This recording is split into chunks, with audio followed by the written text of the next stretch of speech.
son poste. Vladimir Poutine qui s'est déclaré prêt à accorder un passeport et accueillir en Russie Gérard Depardieu. Au moment où le débat sur l'exil fiscal annoncé de plusieurs personnes françaises prend une dimension internationale, l'acteur qui menace de quitter la France pour des cieux fiscaux plus cléments avait assuré au président russe lui avait envoyé un passeport, ce que le Kremlin n'avait pas confirmé dans un premier temps. Si Gérard veut vraiment avoir un permis de séjour ou un passeport russe, c'est une affaire réglée, a déclaré Vladimir Poutine lors d'une conférence de presse.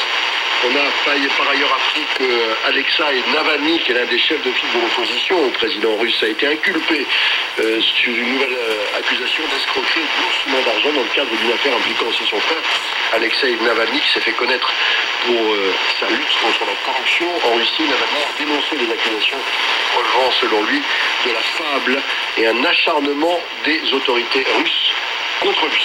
Un autre opposant au Kremlin, Mikhail Khodorkovsky, emprisonné depuis 2003, a vu lui sa peine réduite à 2 ans et devrait être libéré en octobre 2014 en vertu d'un changement de la législation. Ses avocats continuent d'exiger l'annulation de sa condamnation.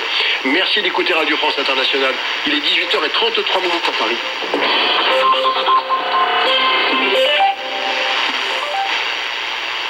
Et c'était François Bernard, 17h33 à Dakar.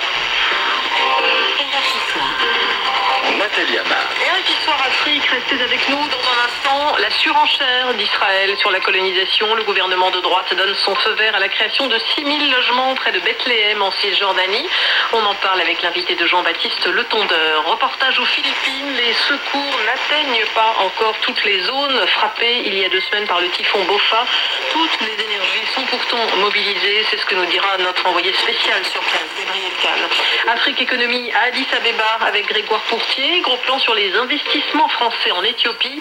Le pays enregistre depuis plusieurs années une croissance supérieure à 10%, de quoi bien sûr attiser les convoitises.